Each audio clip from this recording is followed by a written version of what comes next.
Renewal of Tapestry Charter, one of Buffalo's, I won't say the oldest, but one of the older charter schools in the city of Buffalo.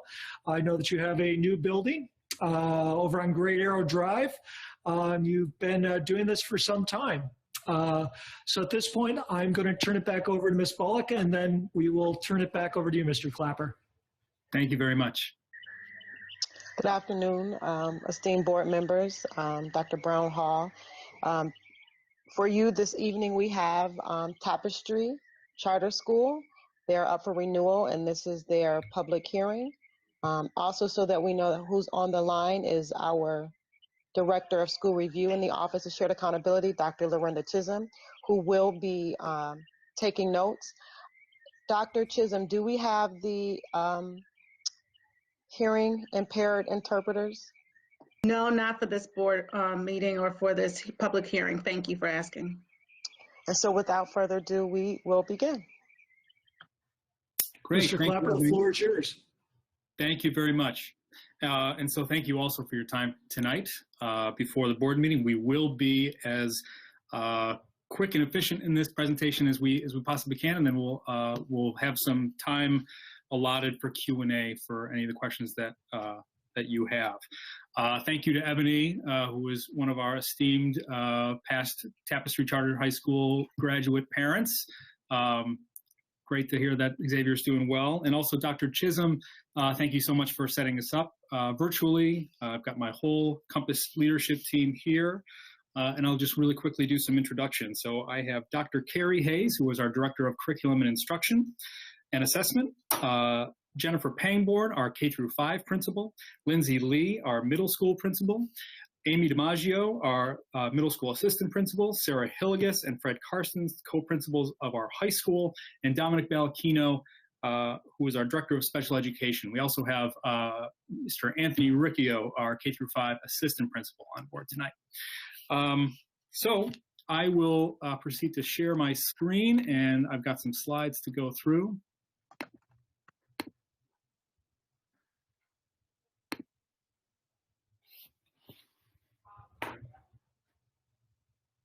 Okay, can everybody see my screen? Yes, thank you. Okay. Okay, so at Tapestry, our mission is to educate and inspire a diverse community of K-12 learners by engaging them in rigorous real-world learning experiences which prioritize intellectual, social, and emotional growth. We envision that Tapestry is a vibrant, sustainable school that empowers learners and leaders to make a positive impact in our communities and beyond. We believe that when a student is done with school and enters adult life, she will be judged not by her performance on basic skills tests, but by the quality of her work and the quality of her character. And our vision of student achievement, therefore, has three dimensions: mastery of knowledge and skill, character, and high-quality work. When we think of mastery of knowledge and skills, students are demonstrating proficiency and deeper understanding. They're applying their learning, they're thinking critically, and they're communicating clearly. When we think of mastery of knowledge and skills, teachers and leaders are ensuring that curriculum, instruction, and assessments are rigorous, meaningful, and aligned. We are using meaningful data for both teachers and students to track their progress towards their goals. And we're engaging all students in daily lessons that require critical thinking about complex, worthy ideas, texts, and problems. When we think about character, students are working to become effective learners. They're working to become ethical people and contributing to a better world, putting their learning to use to improve their communities. When we think about teachers and character, they're elevating student voice and leadership, making habits of scholarship visible. They're modeling school-wide culture of respect and compassion, and they're prioritizing social and emotional learning along with academic learning across the school. High quality work, students are creating complex work and demonstrating higher order thinking. They're demonstrating craftsmanship, and they're creating authentic work. Demonstrate original thinking and voice, connect to real world issues, formats, and when possible, create work that is meaningful to our community beyond the school. For teachers and leaders, high quality work looks like designing tasks that students to apply and analyze and evaluate and create. They use models of excellence, critique and multiple drafts, and connect students to the world beyond school through meaningful fieldwork, expert collaborators, research, and service learning. Compass leadership team, many of whom are on the call tonight, along with the Tapestry Board of Trustees, has put together a strategic map that guides the work that we do. And I'll just briefly go through these pieces that kind of guide our work. We want to advance an equitable, innovative, and inclusive district-wide student growth plan so that all students receive what they need to develop to their full academic potential by engaging the world and focusing on literacy, math, and college and career readiness. We want to ensure the sustainability of Tapestry's program by addressing the school's salient financial and operational needs. We want to further a cohesive and effective board governance structure that engages trustees with staff, students, and the Tapestry community in a collaborative, proactive stewardship.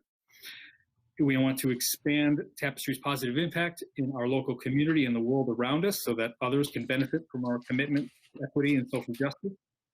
Foster a culture and character in our community so all members consistently demonstrate perseverance, integrity, responsibility, and respect. And engage leadership and instructional staff in furthering what we call the Tapestry teacher experience, which has a dedicated focus on advancing talent management through high-quality professional learning, cultivating a positive professional culture, and promoting shared leadership. As you can see, in the last charter term, we have grown by nearly 300 seats. We have created, and we started this back in 2017-18 school year, a drive towards a rectangular model of enrollment. When our high school was founded, it was founded at around 75 to 80 seats, but our lower school originally started with only 26 students per grade. And over time, we have increased those, and we are this year, for the first time in our 20-year existence, fully expanded to approximately 80 students per grade, K through 12.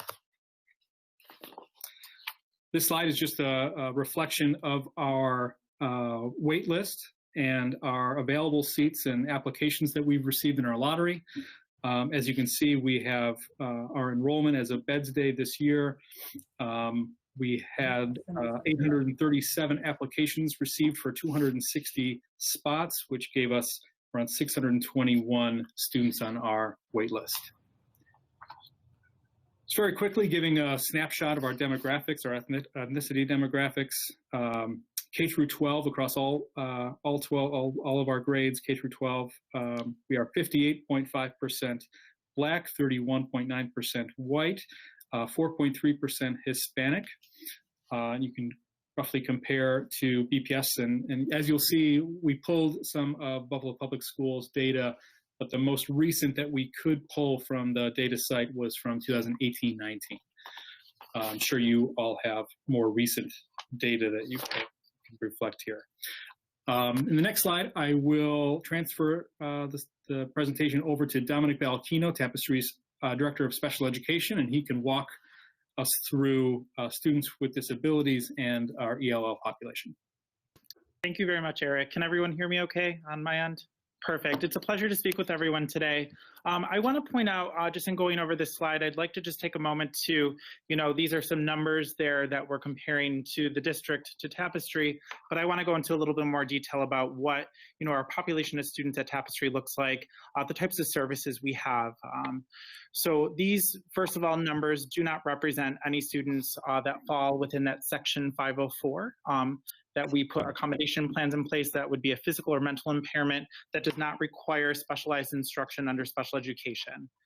Some of the students with disabilities that are encapsulated in the Tapestry's numbers this year are students with speech and language impairments, learning disabilities, other health impairments, emotional disturbance, autism, and visual impairments, which leads into the type of services we provide, such as consultant teacher services, resource room, related services. We're on a meeting with reviewing the related services that we include for the school year. First, I just start the thing. Excuse me, one moment. Ms. Woods, we'll need you to mute, please. Ms. Woods, thank you. Some of the related services that we include this school year are occupational therapy, physical therapy, counseling services, vision services, orientation mobility, hearing services, and speech and language therapy, all directly on site. And I do think it's really important to note here that some of our related services that are very specific and expert driven, such as vision services, are contracted through Buffalo Public Schools. So our school works with Committee on Special Education and those related services providers to bring those employees into our school on site. In a non-COVID situation, they'd be in person. You know, there's a lot of fully remote access going on now due to the situation. But I do think it's really important to note, like, our partnership with the district is so important and due part to this. We're thriving on that relationship. We're working together per each child's individualized education program and moving forward. You know, not, you know, incorporated there too, I think we have, and it's important to name our partnership with Gateway Longview. It's an outside of special education, but it's a collaborative therapy that families have the option to enroll and seek outside therapy right on campus. There's also links to doctors within this partnership, and that really helps, you know, students moving forward. We've been continuously enrolled year to year in full enrollment with that. You know, this school year we enrolled with our new enrollment, and we're fully grown now. You know, I've been with Tapestry for a decade. I've seen the growth with, you know, staffing and students. So now we are up to 150 students within our school that are receiving special education services. I think that's really important to name. We work very collaboratively with the BPS Committee on Special Education. We have a great relationship with 4 chairpersons, initial reevaluation team with school psychologist, annual review chairperson, a speech-only chairperson, and we are working with the bilingual team as well. Outside of BPS, we are responsible, as special education is driven by district of residence. We work with 8 other districts outside of Buffalo Public Schools this school year. I will say, you know, if we're focusing in on Buffalo Public Schools, they do provide a great checks for balance with us. They're an outside perspective coming into our school, working with us to design IEPs for students, looking at our program and how to reach those students with disabilities. All right, we'll go to the next slide. I'm going to focus in a little bit on English language learners here.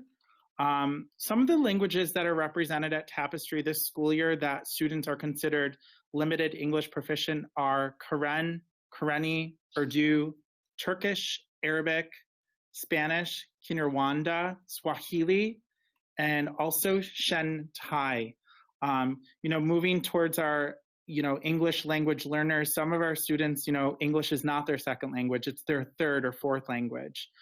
I also think it's really important to point out too that, you know, students are not forever labeled as limited English proficient students, and they have made growth with us. Some of these other languages that are maybe not represented as students that are LEP status as of right now are Tigrinya and Korean. We also have a variety of families that speak other languages at home. However, upon entering school, children speak a level of proficiency of English that they don't fall within this percentage. For instance, we have a family that speaks French at home. However, you know, when looking at the students' level of English proficiency, they came into us and they didn't meet that criteria to be lumped in as a limited English proficient student. We have a formerly LEP count this school year of 10, currently LEP eligible 17 students, and our forever count of students, or student ever LEP count, is 26. So students that have have been former Ls, but have that 2-year plus exit out of that status right there. Thank you so much, Dominic. Thank you. We're very proud of the work that we've accomplished in leading up to this school year. That started last spring with a great deal of planning. We put together a stakeholder rich group of teachers, parents, board members, administrators, staff members, nurses, community members, and put together some guiding principles for our reopening. We wanted to ensure the safety and wellness of our students and staff remain our highest priority. We wanted to hold tight to our core values and remain focused on that 3-dimensional view of student achievement and success. We are crew through and through. We did not want to separate character and culture and social emotional wellness from academic learning. Those are interconnected and they're interdependent. And of course, we wanted to maintain our commitment to equity. ensuring equitable outcomes for students and a commitment to social justice were held at the center of our decision making. Again, I'm very, very proud and excited about the work that we're doing this fall. It was not without a great deal of work and planning and trust building amongst our staff and our parents and our students. But we are looking into week 7, and we're having a lot of success and knocking on wood every 5 seconds. In our K through 2, we have put together a program where those students are in in-person school every day. This was a great help to our families to make sure that they had, in those very important developmental years, K through 2, to have a school that can provide our services every day. And so we gave the option for a fully remote program to all of our families, for those families that wanted that. But we were able to have 120 K through 2 students in person every day, 5 days a week, with another approximately 120 in our fully remote program. In grades 3 through 4, we did a hybrid program, A/B schedule with alternating in-person Fridays. We have 81 students in this hybrid program and another 75 students fully remote. In grades 5 through 12, we did a similar hybrid program with virtual Fridays, and 306 students were in that hybrid program, with 380 students being fully remote. And now I'd like to introduce Dr. Carrie Hayes, Director of Curriculum, Instruction, and Assessment here at Tapestry, and she can walk us through some school performance slides. Thank you, Eric. So as a charter school, we are renewed by the Charter Schools Institute yearly, and on a 5-year basis, and we have to perform some accountability measures in order to be renewed. I'm going to walk you through some of these measures, and then if you have any questions at the end, I'd be happy to go in more detail. So one of the leading indicators is that we want 75% of our students who are sophomores and freshmen to have earned the credits they need for graduation. That's really important to us because we want to make sure that we're on track before they get to their senior year, and we've achieved this with the 95% for our freshmen, 94% for our sophomores. Go ahead, Eric. Another absolute measure for us is, of course, our graduation rates. This year, we're very proud to have a 98% graduation rate among our seniors.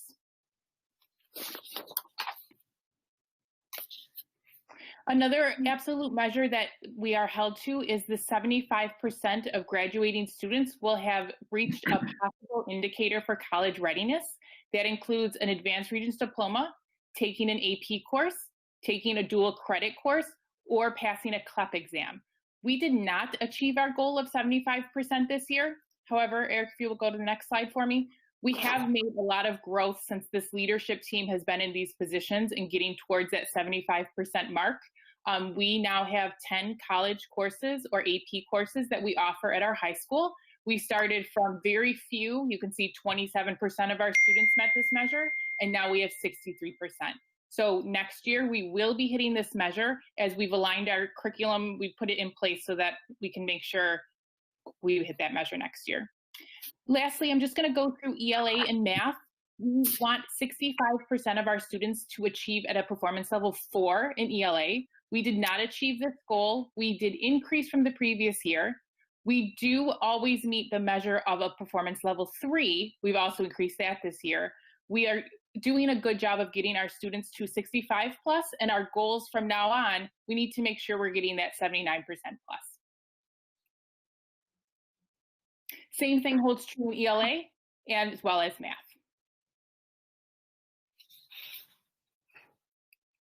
Go ahead, Eric.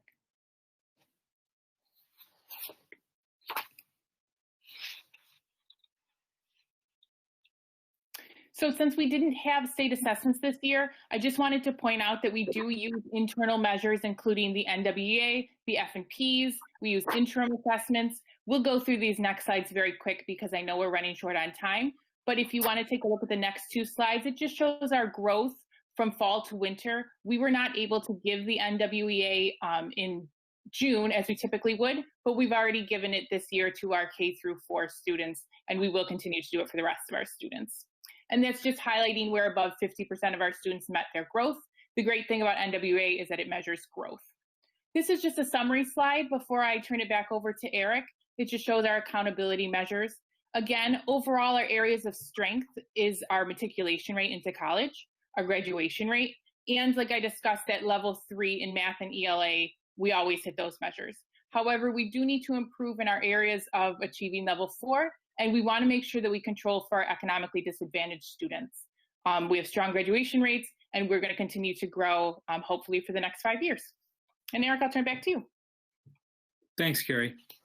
I did want to just point out some comparisons for our 3-8 exams from 17-18 and 18-19 collectively here, both in ELA and in math. And you can see that we've compared ourselves here to New York State, to the New York State urban and suburban high needs districts, and also to Buffalo. 2017, 18-19 in ELA, and then in math and ELA in 18-19 there. Also our graduation rate comparisons, both to New York State, to Buffalo, and Tapestry there. Dr. Chisholm let us know that you wanted to hear a little bit about our student retention, so we pulled some data here. For the last 3 years, our student retention rates are in the upper 80s. The pie graph represents where those students that leave us are going to. And as you can see, it varies a little bit from year to year, but in the yellow piece of the pie there, those are other Western New York school districts. In dark blue, those are students that return to BPS. In red, those are also students that turn to BPS, but BPS criteria schools. And then we have out of state in that turquoise, other charters in the orange piece of the pie there, and then private schools in the green. We've got some data, further data if you want to ask any additional questions there. We have boasting a pretty good retention rate for our teachers this year at 94%. One of the things that we're working on within our Equity Action Plan this year and well into the next charter term is diversifying our staff so that it better reflects the demographics that we teach. This is something that we've been working hard with, and we'll continue to work hard with some partners in proactive recruitment to make sure that our staff is reflective of our community. Go over some, just really quickly, our fiscal plan. So as we talked about, our enrollment, we're fully expanded this year. For the first time in 20 years, we do not expect to grow any larger as far as student enrollment comes to play. Our staffing plan moving into the next charter term will remain stable and largely unchanged, as will our facility plans, although we are conservatively projecting some facility and related costs due to the upkeep here at the campus on Great Arrow. And our revenue expense assumptions will be conservatively budgeted for in the next charter term. I wanted to leave the last two slides just as a nod to this board and to the staff at BPS. You know, our charter schools in Western New York and in Buffalo, more than 10,000 students right now. As a school leader at one of the schools that has spent the most time in existence here in Buffalo, I feel obligated to reach across to your board, and I know my board of trustees and our Compass leadership team is eager to make great impacts within our community. I feel that having more collaboration between the district and charter schools, it can only help our community, improving high quality seats, improving access to professional learning. And so these concentric circles were pulled from the Center for Reinventing Public Education. It goes into some scholarly articles and studies and research that they've done around, you know, other compacts and cities who have found success. collaborating with their districts and their charter schools as a group. And I know that when Dr. Cash came into town and into this role, I think a lot of us were very, very excited for the city. We're excited about the work that he's done. And as the board has, gained members, I know that we jointly have a lot of mutual interests. I know, Mr. Scott is on the board. We have a great deal in common around restorative justice and how we can work together to improve pieces of our committee. Other members of the board have our same passion for social justice and equity. And I feel that, collaborating will put us in a better position for the future, for all of our members of our community and our city across the board. So at this time, that is our presentation. I've got an incredibly talented Compass leadership team here, and they are more than eager to answer any questions, get into any details that the board has. They're the most talented group in show business here, so we're eager to walk through any answers to any questions. Okay, thank you very much. So I'm going to begin with the board members I know that are present. Mr. Scott, do you have any questions?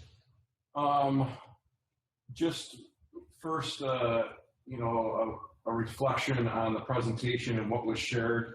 I think it was very helpful to kind of see the full picture of your student demographics, your staff demographics. There seems to be some careful attention to students with special needs. The diversity in your student population is, I think, something to be recognized compared to some of the other charter schools, especially in North Buffalo.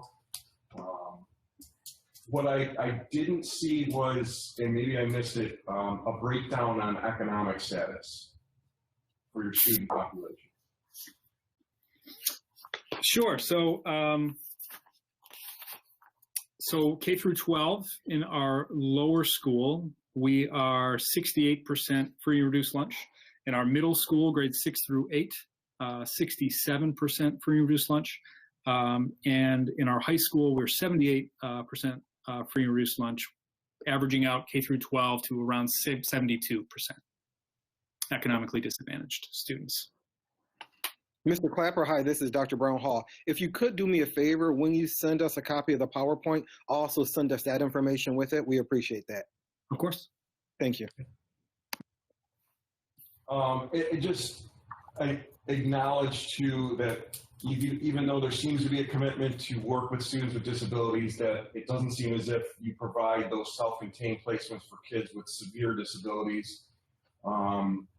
Your English language learner population seems quite low compared to the district. I give you credit though because usually we have these presentations and it seems like the presentation is the charter school competing against BPS. And you seem to have taken a collaborative approach with how you've presented today. And I think seeking more collaboration. So I'm wondering if there was just one thing that you would like to see improve as far as collaboration goes with the district, what might that be?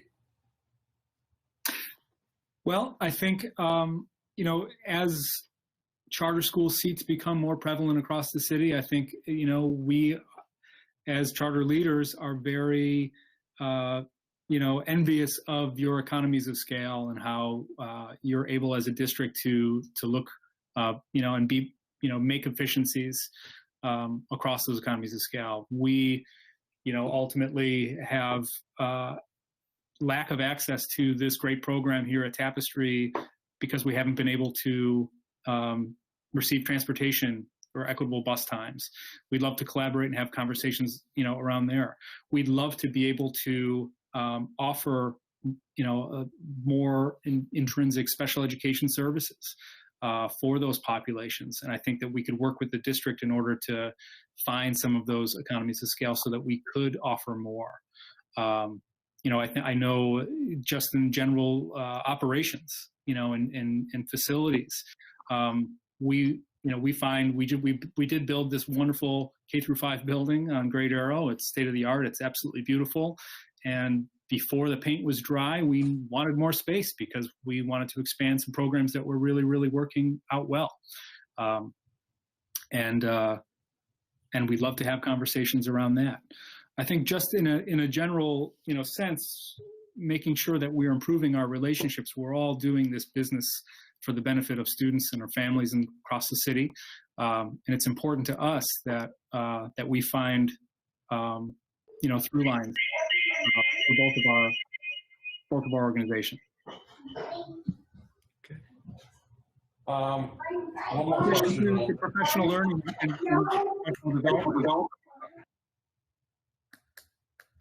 Yes, Larry. One more question, and I'll let other board members go. Any concern? You mentioned your enrollment is going to remain where it is.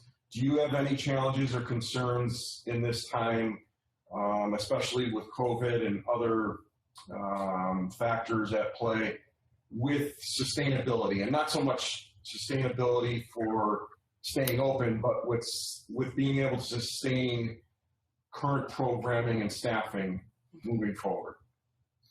Yeah, so that's always a concern. In the last charter term, we were in a growth mode. And so now as we even out, we imagine our expenses are going to increase, and that enrollment that's really, our revenue that was really driven by increased enrollment will steady out. So we'll have to do some work internally to make efficiencies in our own program, but also, look forward to diversifying those revenue streams in ways where we can offer more to our families. So it's certainly a concern for us. We've developed this beautiful institution of education that's Tapestry, and we have a very bright future ahead, but that's certainly going to be a concern, making sure that we're economically sustainable for the long term.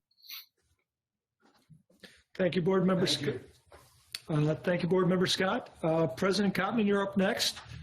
Thank you. My apology for coming in and out of your presentation, but it's the nature of the beast when you have so many irons in the fire.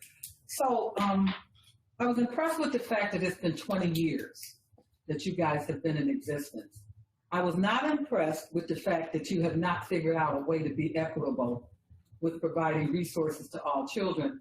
You may not be aware, but in May of 2020, we passed an equity resolution. We included charter schools in there because what we've seen over the years is that, as your presentation illustrated, that there is a propensity to return children back to Buffalo Public Schools. And last year was the exception to the rule, of course, for all of us. But we do see a consistent pattern. So my questions to you are basically based on equity. Do you feel that it is acceptable, after being in existence for 20 years, to at least take a considerably look at the children who are not being serviced by you, such as the L's, such as the special ed population? What you have managed to do over the 20-year period is to make sure you have developed a niche in an area that does not necessarily reflect the greatest needs of our children. However, public dollars are being easily accessible to you as all charter schools. And so I guess, being that you are one of the leaders of the charter school industry in Buffalo, how is it that you have not been able to form an equitable formula to provide resources for children who are entitled to those funds as well, particularly for the parents who want to exercise their option of choice? That's a major concern as for me in this district, and in honesty, in moving forward, it should be a major concern for you, particularly since we have that equity resolution that we are in the process of moving forward through the state.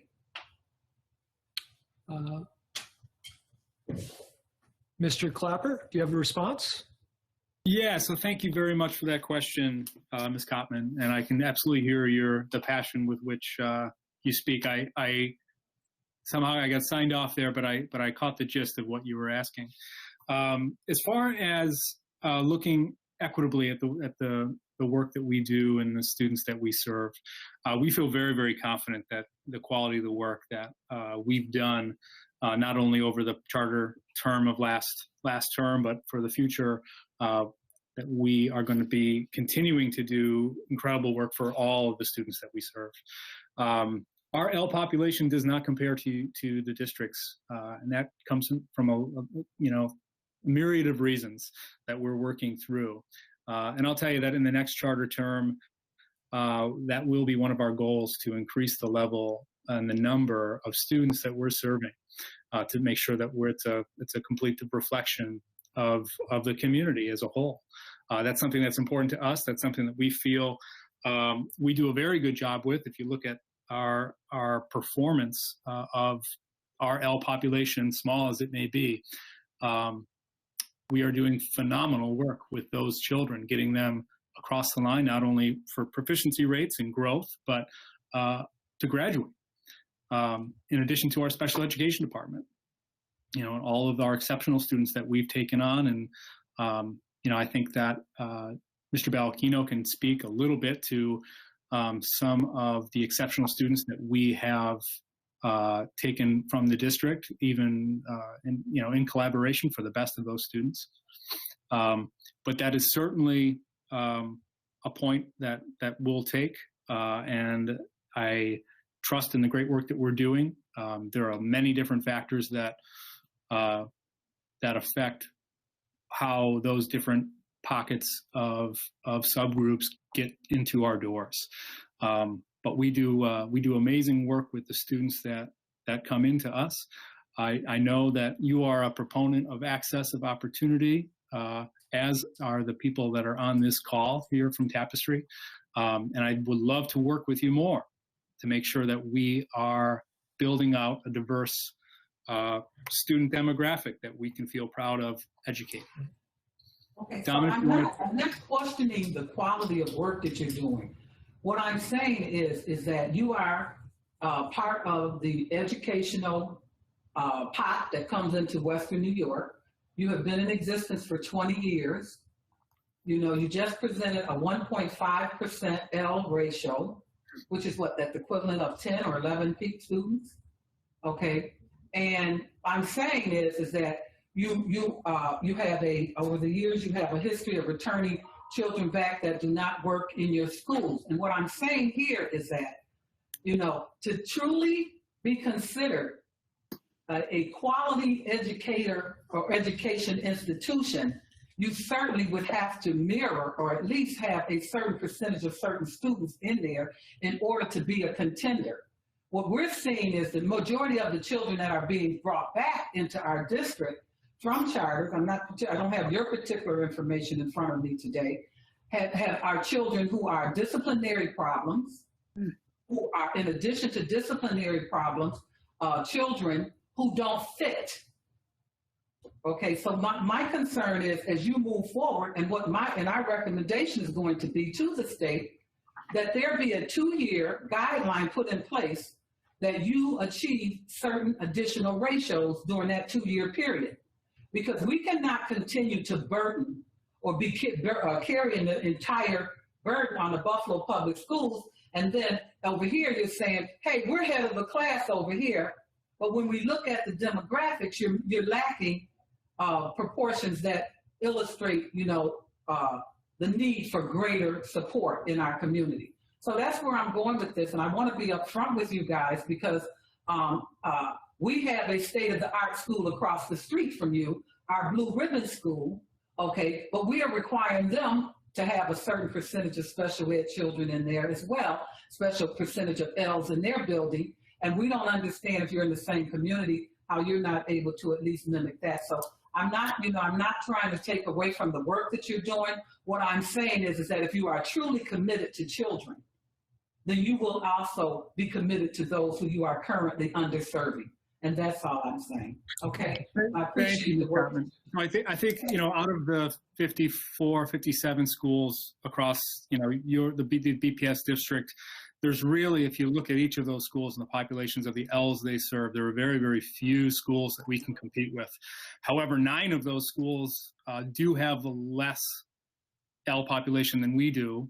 The school across the street that you mentioned, 64, is one of those 9 schools. So, so are some of the more criteria-based schools that you. But then we have schools that have that 25%. So Oh, those you're are right. Schools that have criteria. much more than 25%. I'm not arguing that we need to do some work. Guys, we have less than 10 minutes, so I don't mean But I to want cut you you to know off. we're working on balancing the equation inside this district as well under the equity. So And I'm I know not, you I just want you guys to realize that people need to understand that you've been in existence 20 years, and you have 20 years, and you have not been able to master a certain percentage. And last year is the exception to the rule for everything. Thank you, President Cotman. Ms. Woods, you're up next, followed by Dr. Ann Rivera. Paulette, do you have any questions?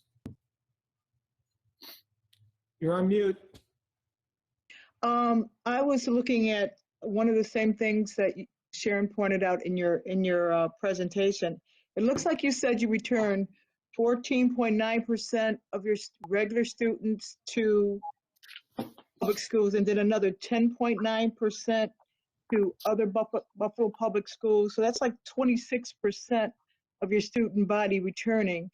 And I guess that would enable you to have a 98% graduation rate. Can you just elaborate a little bit on that 26% of those students that you return to Buffalo public schools? Who are they? And the other question, since I don't want to give you both questions, for public schools has a culturally relevant linguistically training program. We're focusing on giving pride to our students as far as knowing their background, knowing their culture, knowing that all students have contributed to building this country. Do you have anything like that in your program? Because it's a very important need, and maybe you would need to partner with us, or we could help you with something of that nature, and that would make you even stronger. So those are my 2 questions. Thank you, Ms. Woods. I appreciate those questions. So just, really quick, I'll take the second question first. So we are an expeditionary learning school. We're project-based. We do and have done since our founding great work within our community to make sure that culturally relevant sustaining framework is embedded in each of our grade level expeditions and work, and we make those real world connections to our community evident. And I would love to showcase those expeditions more. I applaud the work that the district is coming to, but I would also, I would love to share the work that we're doing, because it really is, it doesn't stand on its own. Equity, when we look at it across our district, it's embedded in every sector, every class, every grade level project. It doesn't exist, as an aside, as a supplemental. And I think, that's something that I think are doing very, very well. And we would love to collaborate. I know you have some amazing staff members there at BPS that are doing this work within equity.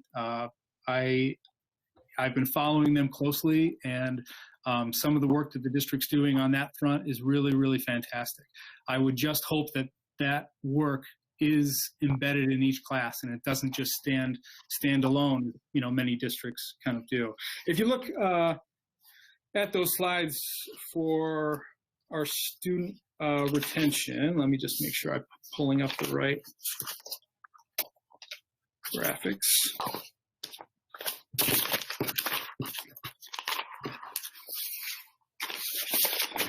So we'll take this past year. So you mentioned that the students, who are they that are returning to you? So I guess 14.9% in this past year left Tapestry. Out of the 107 students that returned to us after Bed's Day, before enrollment for the previous year, not including our graduates, of course, those 14%, almost 15% of those students went into your criterion schools. So I know, President Cotman spoke about those students not feeling a fit, or they're having behavior problems.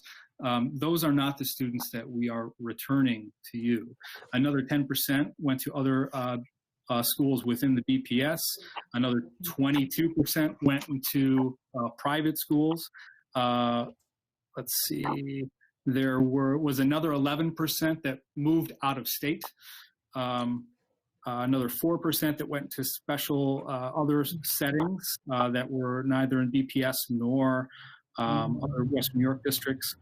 Another 3% left us to go to other charter schools. And again, the largest piece of that pie, around 35%, went to other Western New York suburban school districts. Okay. All right. Thank you very much. Just to remind my fellow board members and final four speakers, we are on a hard deadline, a very hard deadline. So please work in brevity. Dr. Rivera, followed by board member Terrence Hurd. Ms. Rivera? Yes, thank you. I only have one question. Since colleagues have covered so much and your presentation is in depth, what kind of outreach or future plans do you have to increase the proportion of your English language learners as well as your students with disabilities? And you can also feel free to give us a sense of what you see as the barriers to increasing that programming. Thank you, Ms. Rivera, Dr. Rivera.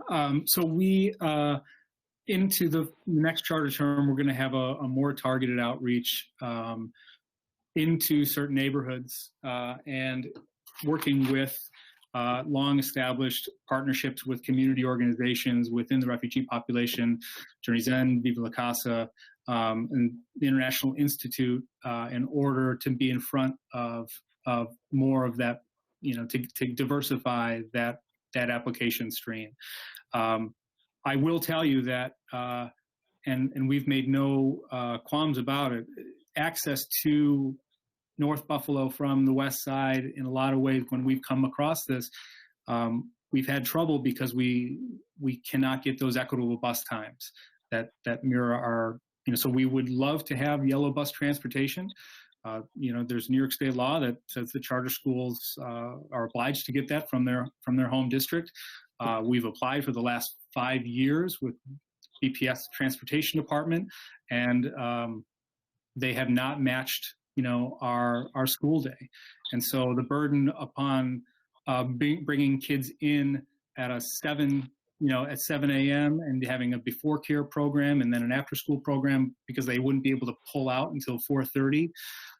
For a large sector of our population, that's quite a lot of time to be burdened at school here, and we don't have the economies of scale to make that happen, given the size of our population.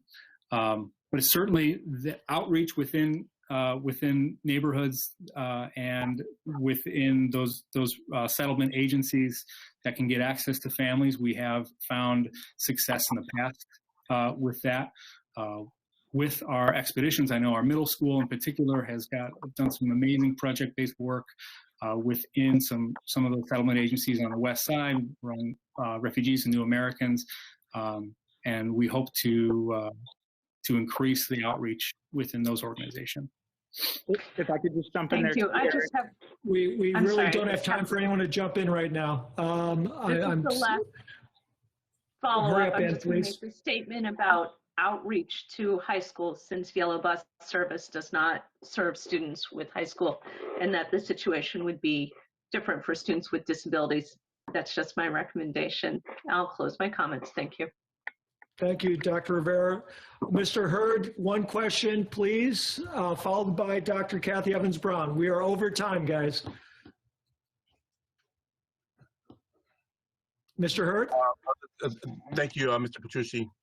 Yes, I'm very impressed with the 98% graduation rate. A little complex about students that's being returned, and I'll just get to the point. I was looking at the NYSED New York State scores that you had from 2018, 2019, and I'll just run down quickly. Had algebra and proficiency, 63%, geometry, 32%, global, 39%, earth science, 36%, chemistry, 13%. And I see your AP goals on 75%, but reaching 63%. What do you guys have done in the last year?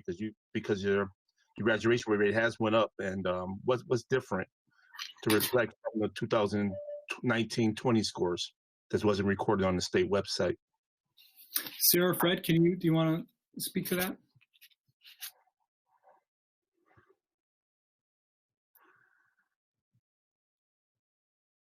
I think you're muted there. No, this is having your proficiency rates upon your graduation, and I just seen it looked fairly low, and I was wondering how in the last year you managed to get the scores up to reflect the graduation rate. Carrie or Fred, do you want to pick up the ball there? Fred, do you want me to go? Yeah, Carrie, if you can start, and I'll fill in there. Let's see if I can get. Okay. So we have a number of programs that we put in place in order to help our students be successful and to graduate. We do offer, if students fail algebra, we offer a pre-geometry course that combines the algebra skills that they need with the geometry. So we try and be creative. We try and adapt our curriculum in different ways so that if students find success in living environment, they can take it in a different way, a project-based way. And we do eventually make sure that all of our students get what they need in order to be successful on the exams. So that might reflect the first attempt at taking the algebra exam or taking the global exam or taking the living environment exam. But after we continue with all our services, we connect with parents, we do whatever we need, and we make sure that the students, after several tries sometimes, are successful. So it seems they fare very well in the finals. That's what it seems like from the data that I'm looking at now. That they eventually do pass in order to graduate. Yes, that's correct. Mm-hmm. Okay, due to time, I'll cut off now. And thank you for your presentation, Mr. Kapler. Thank you. Thank you very much, Board Member Hurd. Dr. Kathy Evans-Brown, you have the last question. I will forward my questions via email to everyone for follow-up, okay? This might have been answered, but how many kids do you service K through 12? And in that 98% graduation rate, how many students do that consist of? So K through 12, we have 1,081 students this year that we are that are in our instructional programs, both in person, hybrid, and our remote. And last year, our graduation rate at 98% consisted of, help me out, Carrie, 76 graduates in 12th grade last year. Yep, I have it right in front of me. The 2016 cohort that graduated in 1920, there were 81 students in that cohort, 98% graduated. The previous year was 76. That's where you got that from.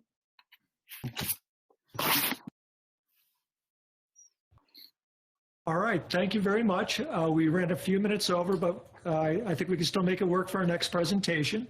I appreciate everyone has presented the information you've given to us today. We're also curious if we could have a copy of the slide presentation to all the board members. Some of them stated that they didn't receive it, so we just want to make sure that we all have that. I see some shaking heads on the big screen in front of me. Mr. Clapper, who would you like me to direct my questions to? You can direct them right to me. Okay, that I will. And I'll just copy the CC the board so that we all have access to the responses. I imagine the offer stands for other board members who didn't have the opportunity to ask all their questions as well. Please, and I would even extend that. You know, we've got some great things happening here at Tapestry, and I would love to invite members of the BPS board into the great things that are happening, whether they can be in person or virtual. That branch that we're extending around collaboration is something that we're very serious about, and you know, would absolutely love to work together. All right. Thank you very much. At this point, it concludes the hearing for Tapestry Charter School. Thank you, everyone. Thank you very much. Thank you. Have a great evening. Board members, if you will please log off and log on to the board meeting life-size information as soon as possible. Thank you very much. Darren Brown Hall, just so everyone knows, the board members know that their presentation is in the invitation invite. If they'd want me to send it separately, I can do that, but it is part of the invitation. If you could send it separately, I